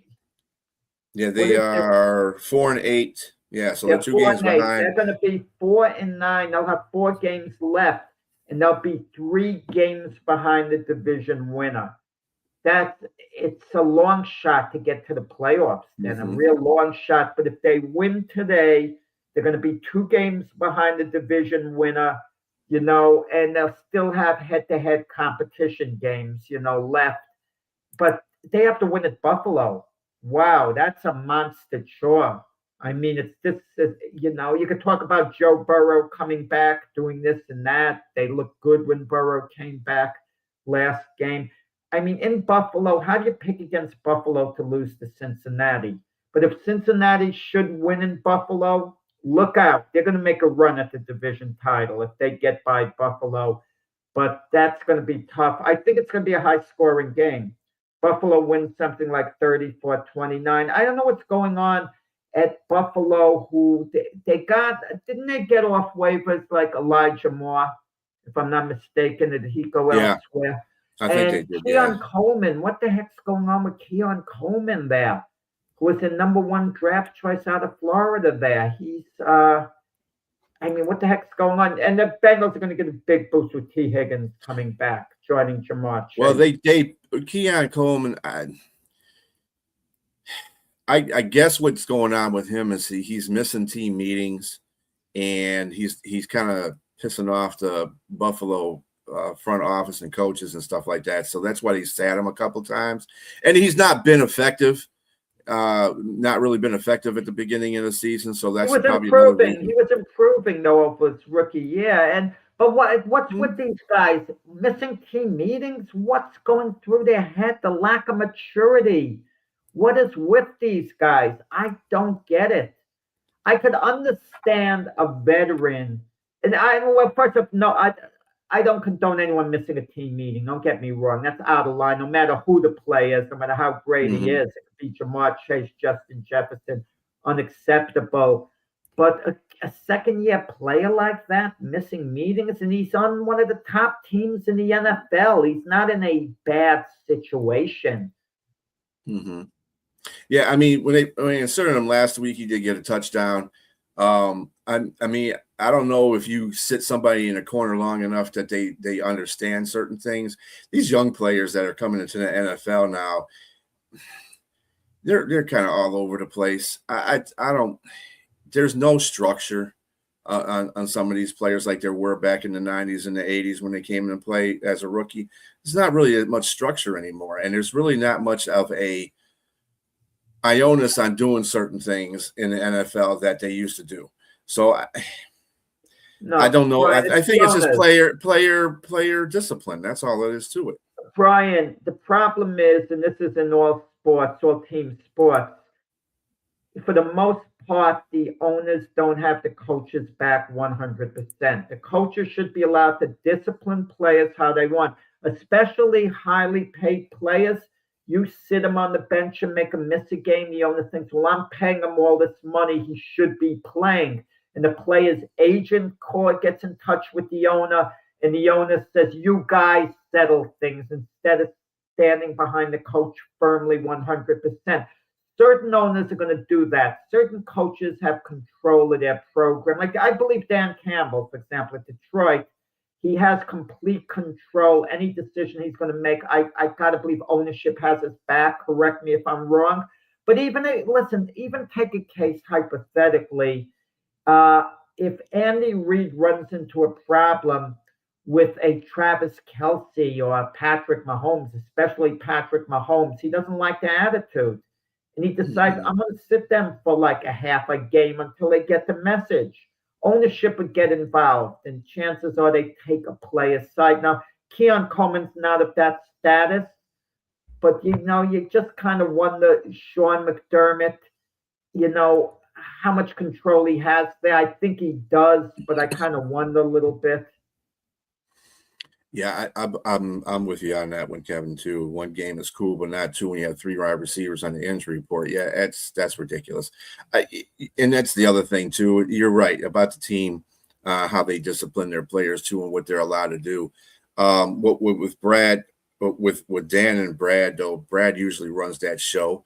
Brad will go in there and have. I mean, they listen to each other. They're grown men. They listen to each other, so they Brad's going to listen to Dan because Dan is the one that has the heartbeat of the team.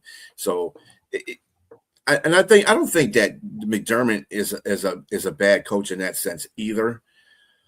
I just think maybe in this case they might overbearing, having Keon Coleman sit out. I think you should. One game is fine.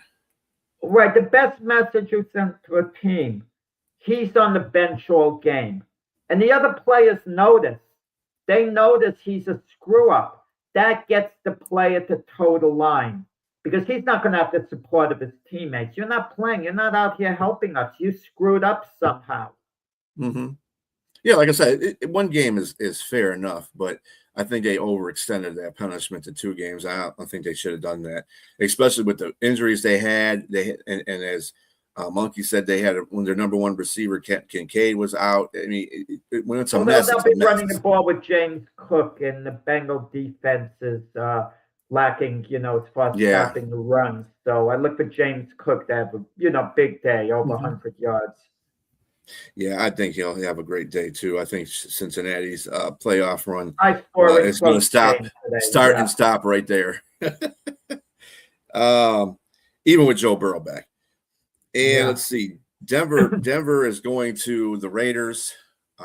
They're favored by 8. Who do you got in this game there, Jack? Well, the question, Brian, is could this be considered a trap game for the Broncos?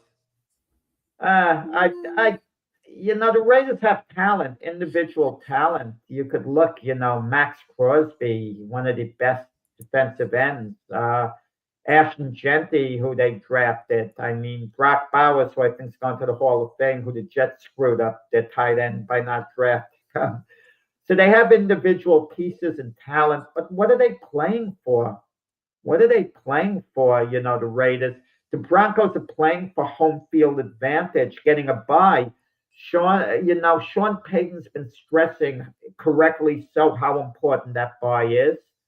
And they're going neck and neck with the Patriots right now for the bye. And it depends who blinks first, the Patriots or the Broncos, to see who, gets in that number 1 position.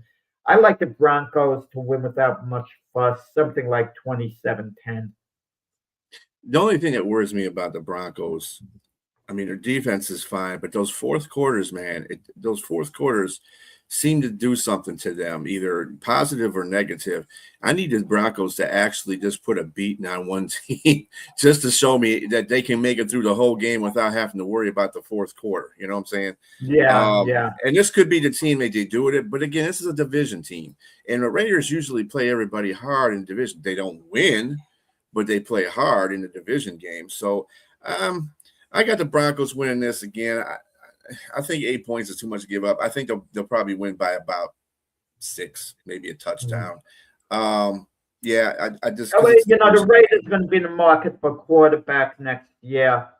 Maybe they'll be in the market for coach. I have to assume Pete Carroll is coming back next year. There's not talk about him getting let go. This has been a disaster of a year. But who's going to be out there for the Raiders? Drafting a quarterback's not going to be the answer, at least for next year. Whoever they draft isn't going to come in and turn their fortunes around. So we'll see who's a free agent, who's not. And it might be slim pickings out there to get like any type of a franchise quarterback. Well, what do you think about this? Cleveland has their quarterback issues. I don't see Shedeur Sanders staying in Cleveland past this year. No, forget about it. Listen, let's stop it there. He went in the 5th round. If there was any interest in him, they would have taken him next year. That's true. Listen, would a team take Shedeur they wouldn't have to pay him off the Browns' hands? Yeah, I mean, if the Raiders could give a 4th-round draft choice and get Shedeur, would they conceivably do it? Yeah, but no one's gonna. It's not worth it to Cleveland to give up a 4th round, to get a 4th-round pick for Shedeur at this point. I don't think. And there's going to be no one for Cleveland to draft. We don't want to talk about Cleveland, but they're going to come back next year with Pickett, Sanders, and Deshaun Watson. We're going to have like a replay, but the focus is going to be, I think, on Deshaun Watson next year. And we'll see how it plays out. Maybe Shador plays well the rest of the year. I will say one thing. You mentioned Shador. He's either going to do one or two things: play himself out of the court of public opinion, or put the pressure on the Browns in the court of public opinion based on how he plays the rest of the way. But the rest of the way could end today. If he plays a bad game against Tennessee, I think they're going back to Dylan Gabriel next week. And I think, in a sense, Kevin Stefanski, who you think is going to be gone, and I'm not so sure, they didn't want Shador Sanders to be their guy, but at least they could say, well, we gave Shador a chance. He, didn't play particularly well. And that gets them off the hook, with public pressure. Yeah, I think more of that is the ownership that made Shador Sanders get played in that position, because they do have another quarterback back there that they could have put in there if they really wanted to be, if Kevin Stefanski really wanted to be petty about the whole situation, he could have played that quarterback. But well, I think Jerry Jeudy is getting into arguments with Shador on the sideline. That's a bad look. If Shador throws 4 touchdown passes today, what's going to be the headline news, some of it on Sports Center? It's going to be Shador, even though the Titan-Brown game is one of the weak games on the schedule today. Yeah, I'm telling you, there's going to be a lot of flowers coming out for Shador if he does that. But anyway, again, we're going back to Cleveland. We need to stop doing it. Yeah, well, Cam Ward, let's just mention with Tennessee. I'm not sure what to make out of Cam Ward. I mean, we don't blame him for Tennessee having a poor year. He's having a typical rookie year, making mistakes. What is Cam Ward's upside exactly? He doesn't strike me as being the next C.J. Stroud or Jaden Daniels or even Caleb Williams right now, but he is showing some potential.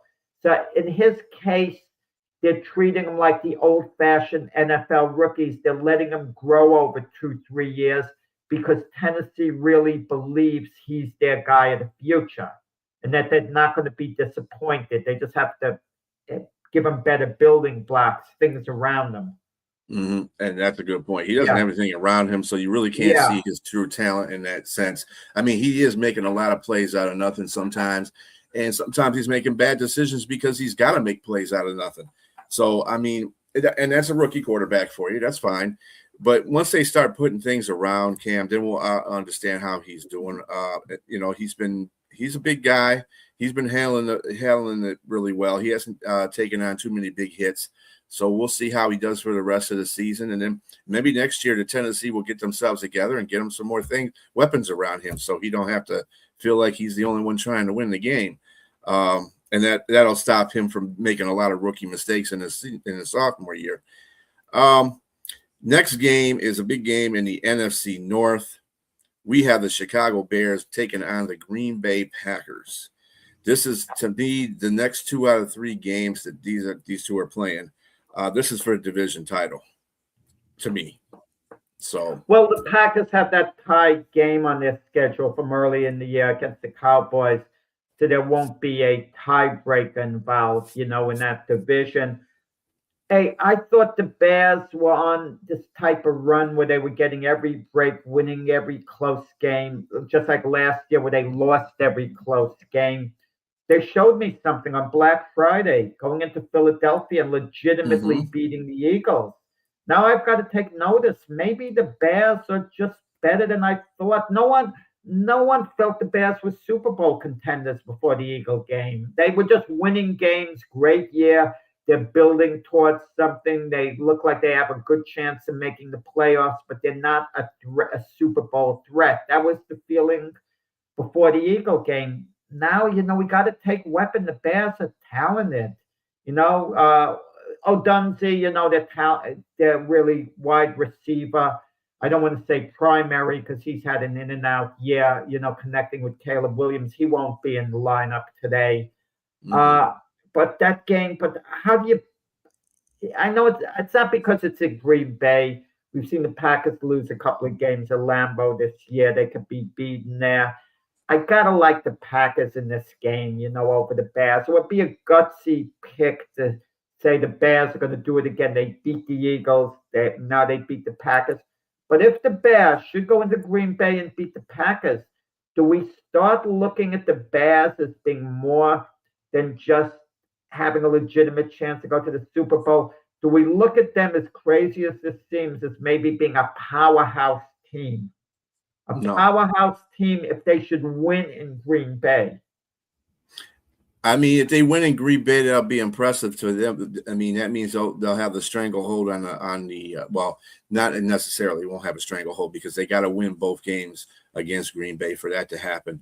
But it's a step in the right direction for them to win that the division title. And I just think Green Bay, their defense plays really well every game. But the problem is their offense isn't on.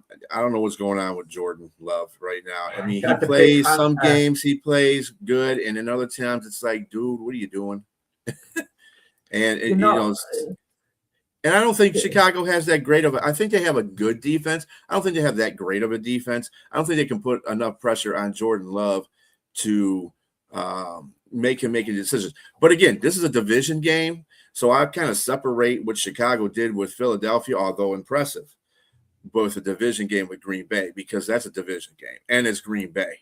So I like Micah Parsons to have a sensational game and make life miserable for Caleb Williams, get a couple of sacks, a lot of pressures, and I'm looking for him to come up big. Yeah, Packers 23-14, something like that.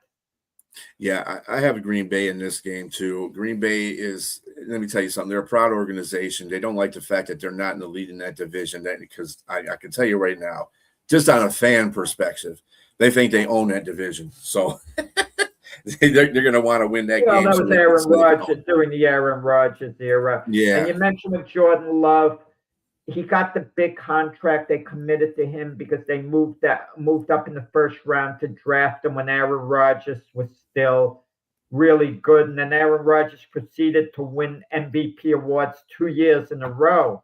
So you can't play Jordan Love then. And then Rodgers, that third year after that, was kind of injured, had a so-so year. So they moved on. But Jordan Love had 3 years in. So they knew they'd have to deal with this contract 1 year later. So they paid him as one of the highest QBs in the league based on potential. And would they do it over again if they had a chance? Maybe. It's not easy to get franchise quarterbacks. And I guess Jordan Love is their franchise quarterback. But when we talk about the top 10 QBs in the NFL, his name never quite comes up. His name just doesn't quite come up ever. And can you win with Jordan Love as your quarterback? Yeah, I think you can. But yeah, he still has upside. And in reality, this is what? It's like third year, like he's playing, getting full, he's playing his third playing year. Yeah. So maybe if we take the mentality, it takes a few years for a young quarterback to develop, that he's coming along well. You can make that argument if you want. I mean, statistically, he's better than average. If you just go by the stats, I mean, when I go by my eye test, there's still things that in your third year you should not be doing, like overthrowing a wide open receiver. Yeah, that stuff has got to stop. I don't understand how he does that. He's got talented receivers on there, though none of them are really number one receivers, but he's got like Christian Watson. I've seen him overthrow him a couple of times, and he's wide open. I mean, wide open. I'm like, dude, this is your third year. You should hit that guy in a run. That should be no problem, doing that. And he does this at least once or twice every game. So I'm looking for more consistency where he can hit those passes, and he's just not doing it. And that's the only thing that bothers me about Jordan Love. Being in your third season, you should be doing that by now. And Josh Jacobs just slipped under the radar, as running back. He's one of the better running backs in the league, but for some reason his name doesn't come up. Yeah, he's not had a really good year this year either. The backup running back has actually been playing really well, Wilson. Yeah. And the same thing can be said about the Chicago Bears, though. I mean, with Swift and Monangai out there, Monangai has been really tearing it up. Rookie running backs usually do because nobody has tape on them. So, he can probably hit a hole that people don't expect him to hit. And, he's going to make good out of that. So next year will be his year. We find out what kind of running back he is. But he's helping Swift out. Swift is getting good runs because of him. But we'll see how that happens. I mean, like I said, they're going against a pretty good defense. And I do have Green Bay in this one as well. Next game we got is the LA Rams at the Arizona Cardinals. The Rams are coming off of kind of like, I would say, an embarrassing loss to the Carolina Panthers, but I slowly put all that on Stafford's shoulders because he's the one basically, to me, lost the game. So what do you got in this game? Well, the Cardinals announced that Kyler Murray won't be back this year. He hasn't played for a while. And Jacoby Brissett, competent. If Jacoby Brissett plays well the rest of the year, it's buyer beware. He shouldn't be the Cardinals starter next year. But these teams get suckered into things and they feel, Jacoby Brissett, he could run the offense. He's going to start for us next year. Big disappointment, the Cardinals. Arguably, they're the most disappointing team to me in the NFL this year, the season they've had. The Rams losing the way they did to the Panthers, it's going to be a bounce back. Stafford played a poor game. Rams should go into Arizona and win this easy, something like 33-14. Yeah, I pretty much think this is going to be a bounce back game for the Rams too. I don't see Stafford having two bad games like that. And, you can't, like we were talking about pick sixes before, that's really what changed the outcome of the game. And then when he had the ball, he lost it. Got stripped from him. So, and that's not Stafford like when he has game-winning drives. Just forget about it. It was a bad game. It was just it's a bad game. Throw it out. And I think Stafford, a veteran like him, who's been around forever, he'll move on from it pretty quickly, as will the whole Ram team. And I think they'll prove it today. Yeah. All right. Then we got Houston at Kansas City. Texans are taking on the Chiefs. Texans been hot lately.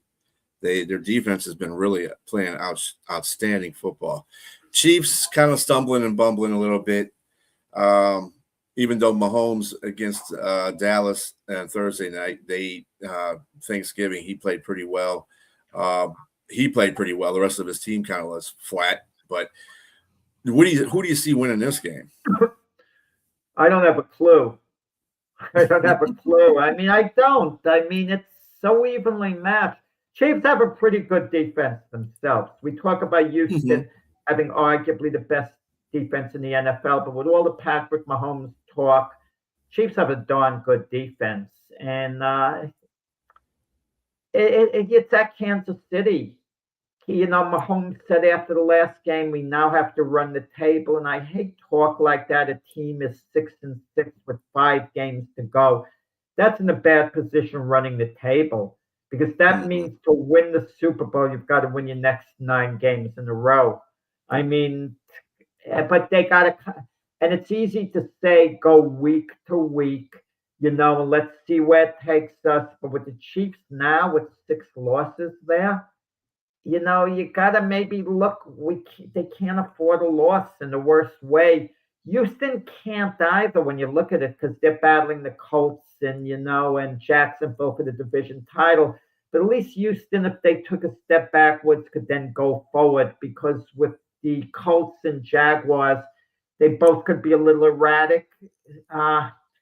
In Kansas City, I see the defense is stepping up. And you're right about Patrick Mahomes makes something out of nothing.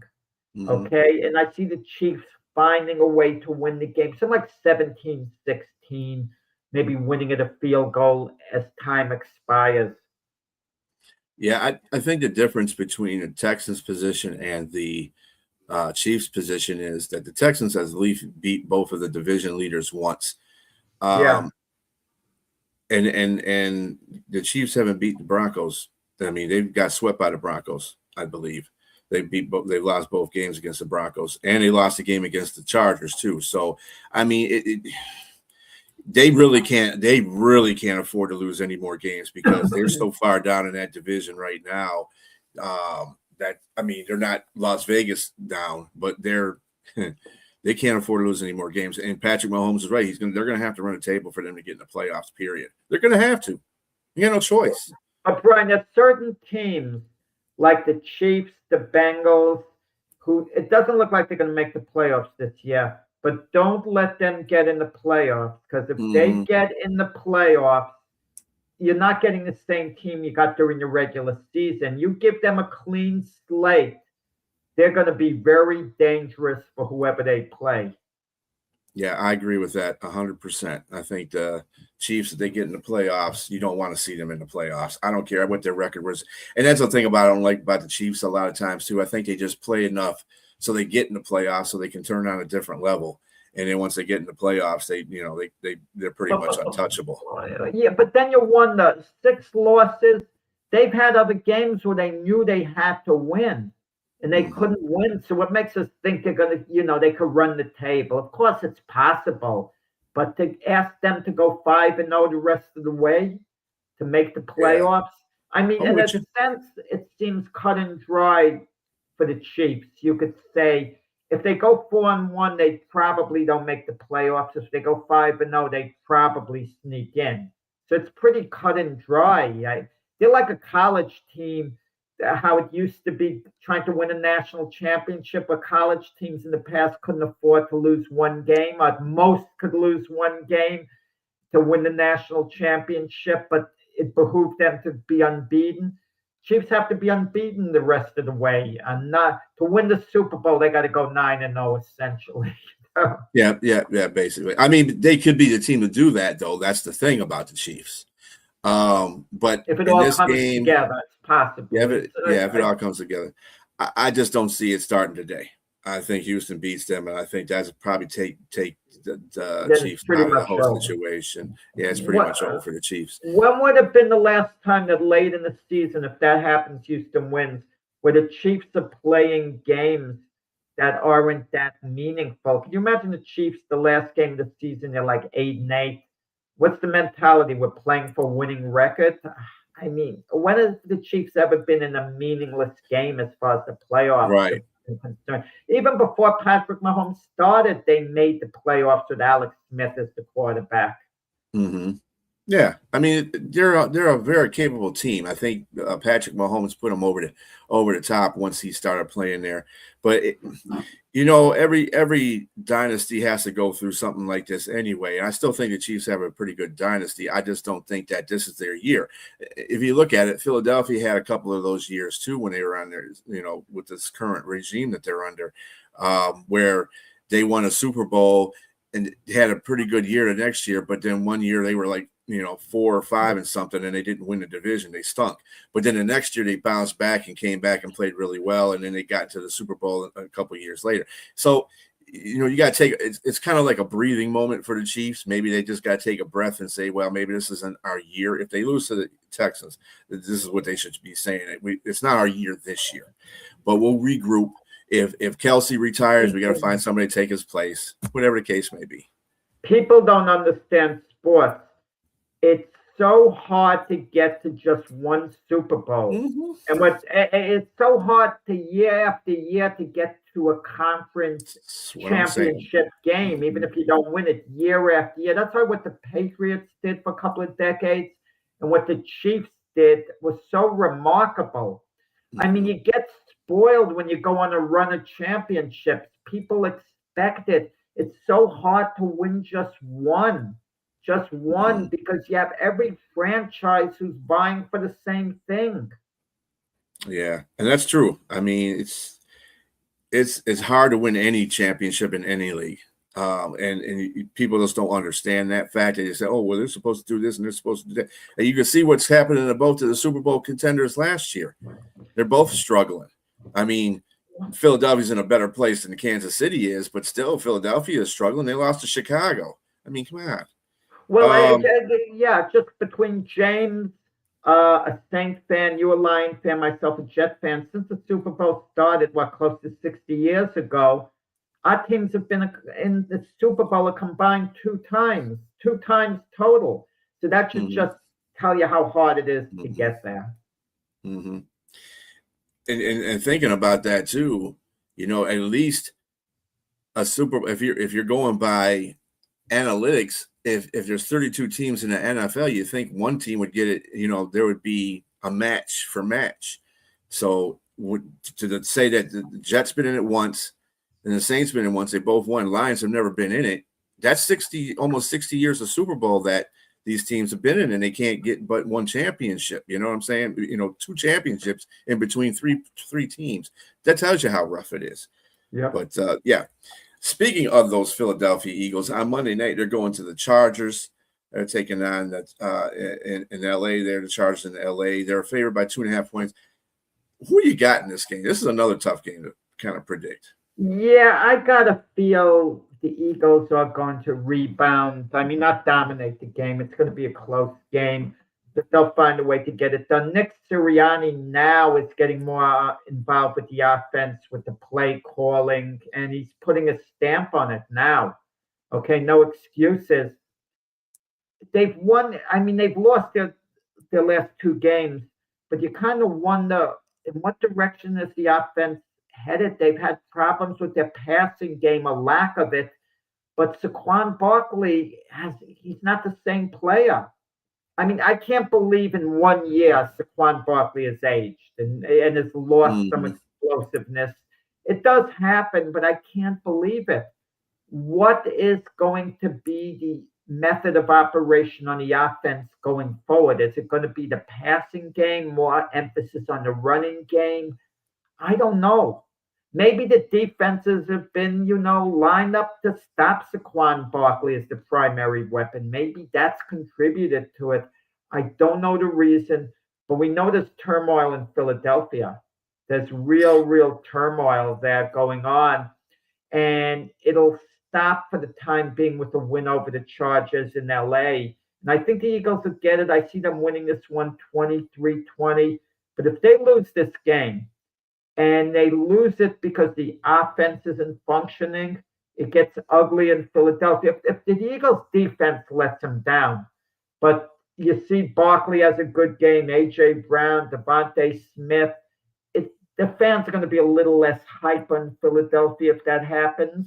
And they wouldn't blame Sirianni as much if it's just a defensive collapse to a degree. But offensively, that's where everyone is focused on Philadelphia. Like, what the heck is going on? Are they using the players the right way? Well, I think this point that Monkey makes, Hurts not being such a dual threat this season, Barkley gets targeted more. That's the truth. I mean, last year, Hurts was that guy that was the contributing factor for Barkley really getting those 2,000 yards because you had to respect Hurts running. And then you couldn't really fully come in and commit to the run because of either one of them. It was kind of like the whole Lamar Jackson Henry type of situation. If you got a running quarterback and you got a great running back in itself, it's hard to defend that.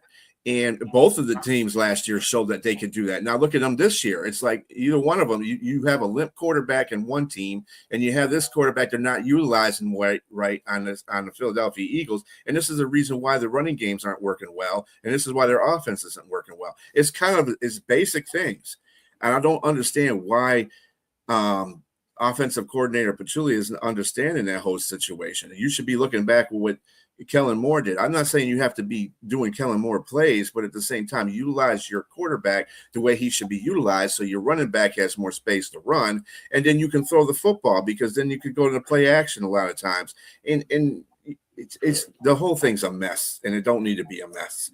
And Jalen Carter is going to be out in this game as well for defense. And the Philadelphia defense is not that great either. They're playing mid. They're not. They win some games for you. Sometimes it's mostly special teams that they're doing a really good job on this year. That's the best position they're having a great time on. But the defense, I'm not buying Philadelphia right now until I see them change that offense. I'm gonna take the Chargers. I'm taking the Chargers. Well, the Chargers have problems with the offensive line more so than the majority of teams. With Joe Alt out the season, And Slater. They're getting Amari Hampton back, so their running game should pick up today. it should be a very close game down to the wire. And the Chargers have had some problems too. They've kind of slipped under the radar when we talk about which teams could go to the Super Bowl. But Jim Harbaugh's done a good job there. Nick Sirianni, when you look at all the guys accomplished, for him to come under the criticism he does, Philadelphia is a tough place to coach. I'll tell you that with the Eagles. I mean, the fan base there. A couple of years ago, it's still hanging on people's minds with the Eagles after they went to a Super Bowl that they barely lost, that they should have beaten the Chiefs that year. The year was going great, and then they collapsed at the end of the year. It seemed like they quit late in the season, losing a number of games, and then in the playoff game to the Buccaneers, they performed poorly. It seemed like there was no motivation there. And it seemed like the Eagles were a team that was sinking, and then they come back next year and win the Super Bowl. But can they turn it around past mid-season, late in the year, get it back together? With the last couple of games, just a bit of an aberration where they need a reset. Sometimes a team just needs a reset and to all get focused together, meet again. This isn't us, guys. Let's get back to being the Philadelphia Eagles. And also, just to put in some other things too, with Marion Hampton coming back. Also, Herbert just came off surgery, so he's coming back for this game. So that might be a little rusty game for him because he came off surgery off one of his hands. I think it was a left or right. I can't remember what hand it is, but he had surgery on it. So we'll see how he plays with that. That might be something to look at in that game too, because if they're going to focus on running, they should focus on the running first and then the passing, because that's usually what Harbaugh likes to do. But that'll be an interesting game. I like I said, I had the Chargers winning that one until I see something from the Eagles that's going to make me believe that they're going to be contending, because it kind of reminds me of the 23 season when they didn't have a good offensive or a good defensive coordinator, and they were just all over the place. And then they started off really well, and then they just kind of faded at the end of the season. And then other than that will conclude our games for this day. There was a question that I wanted to give to you there, Jack, that we had before. Hold on just a minute. Here we go. It was asked, do you think who's in the worst position, J.J. Penix or Rattler? Rattler's in the worst position. That's a fair question, because Rattler was given a starting position with the Saints and it didn't work out. And Shuck has taken over. They're not going to go back to Rattler next year as the starter. The only way Rattler could conceivably be a starter for the Saints in the future, if an injury takes place, he fills in the rest of the year, plays great, then comes to camp next year. I don't see it. Penix is going to be the starter for the Falcons next year. He's going to be the starter. I mean, Kirk Cousins isn't going to be there next year. I mean, and even if the Falcons draft a quarterback, they're not going to start him ahead of Penix next year. I don't think they'll draft a quarterback, but who on earth thought they would have used the 8th overall selection after signing Cousins as a free agent to draft a quarterback in Penix? I mean, that blindsided everyone, especially Cousins. So I think Rattler's in the worst position. I don't even know will he be with the Saints next year. And if it is, it's going to be in the backup role. But Penix is going to be starting for the Falcons. Yeah, I wonder how it's going to set with Rattler next year too, mind-wise, because his mentality, because, he was the rookie the previous year. And this was his sophomore year, and he still couldn't, he's still not getting a starting job. So I wonder how that's going to sit with him mentally. He wasn't drafted highly, Brian. I know. Rattler was a number 1 draft pick who thought he'd have a future there. He'd start, how teams look at it too. It's like they look to see what their investment was. A 5th-round draft choice isn't an investment, okay? They don't have to stick with a guy. We were talking about J.J. McCarthy before. Had J.J. McCarthy been drafted in the 4th round, would we even be talking about him maybe starting for the Vikings next year? Because he was a 1st-round pick who they gave up extra draft capital to get, they invested a lot. They looked bad if they move on from him too quickly. So they give him every chance to succeed. I mean, that's just the way it works. Where you draft a guy determines how much slack you're going to give him. That's why you get these guys who are drafted very highly, like a Zach Wilson with the Jets, and now he's with the Dolphins. Yeah, they're always going to have a roster spot because he was the number 2 overall pick in the draft. Marcus Mariota, had he been drafted in the 6th round instead of being the 2nd overall pick in the draft behind Jameis Winston that year, Mariota might not even be in the league still. Mm-hmm. Yeah, and I do think Penix is in a bad position too because he's injury prone, and this is his 2nd year. He's been injury prone all in his last 2 years. Do you think that obviously Cousins is not going to be on the team next year? Do you think they draft another quarterback, Atlanta?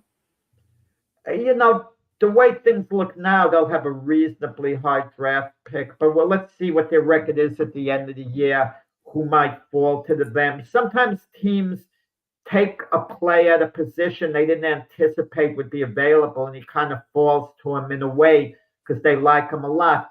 That makes some sense with Mac Jones with the Falcons. It does make some sense. But if the Falcons sign Mac Jones, that means they've given up on Penix. I haven't been impressed with Penix when he played. He'd miss a lot of wide open receivers. But what did the Falcons think of Penix? They drafted him number 8 overall. Are they willing to give up on him now? And there's the X factor. It's unlikely Raheem Morris is going to be back. So the new coach is either going to be told, are you willing to have Penix as your quarterback? And his job might depend on it if that's what the GM and ownership are for. So the new coach is going to have to live life with Penix, or will the new coach be given a complete say? He could decide who his quarterback is. He's going to be allowed to make the decisions. We don't know how that's going to transpire in the offseason. Yeah, it's probably one of those interviews that's going to happen where they have to, bring in a word or something like that so they can put on a slideshow for him and say, well, this is this quarterback that you get, or if I can get this quarterback here, this is what he can do for this, and this. It might have to go on that. It might have to be dependent on that. Whatever interview will impress the Atlanta staff more as far as the offense is concerned. I think their defense is fine. And this is another reason why I think Rashid he failed in so many areas. Defenses should not be an area he should have failed at. He should have been fine with defense, but he's showing he's not that coach they need right now. He probably would be a good defensive coordinator. I'm pretty sure he'll probably be somebody's defensive coordinator if and when he gets fired from this gig here, but. I don't know. We'll see. Right, I don't know whether we went over the Seahawks-Falcon game. Did we pass on that? I like the Seahawks by a touchdown. Yeah, we did that one. We did that. Okay. Yeah, okay, but it depends on the coach. If it's a high-profile coach, he's going to have the independence to call the shots. Well, who might be available? That's the thing about it. I could see a guy like Robert Saleh being given a second chance if the 49ers continue to play well, and certain other assistants. But if you get a guy, a big name, and I don't know any big name who's out there, he's going to have the independence to decide who his quarterback's going to be. And it's up to ownership now. It's not going to be the GM. I mean, are they looking to make a splash by hiring someone? But who would be available who you could make a splash with? And don't tell me Bill Belichick. Forget about him. Yeah, coaching is kind of thin. You're right. And if it's Salah that they get, I mean, do they think another defensive coach is going to be the answer? Well, the Falcon defense hasn't been bad this year. That's the thing about it. They haven't been where they needed to be either. But at the same time, their offense is what you need to fix. Wait. The Falcon defensive coordinator is Jeff Ulrich, who was Salah's defensive coordinator with the Jets. And when Salah got fired, Ulrich who in Salah, who got along great reportedly, was made the interim coach. So, I mean, I can see that combo being nice. He would keep Jeff Ulrich as his defensive coordinator. They'd ask Salah at the meeting, and if his relationship with Ulrich was as good as reported, he'd say, yeah, I'd love him. I would hire him anyway. I'd love for Jeff to be that. And now it's a question of an offensive coordinator, but they stick with Penix. But what choices do you have? You don't have many other choices. I mean, who's out there to replace him? I wouldn't have Dable as a head coach, but I would have him as an offensive coordinator. Do you think that would be anything? I mean, he's supposed to be a quarterback kind of coach too. So I don't see why Daboll's in such demand. I mean, with what he did with the Giants, but I think he's a competent coach. With that said, I mean, he's a decent offensive coordinator. Yeah. I wouldn't put him way We're up ending the show with Brian Daboll, his possibilities. Right. On that note, as Jack has mentioned, this is the end of the show. Thank you for watching. Thank you for commenting. Just catch Jack and Keith tomorrow on the Weekend Playbook at 8 a.m. Also catch Jack and Frank on the Glove to Fist at 7 p.m. Y'all have a very good rest of your day. Enjoy football. Bye-bye.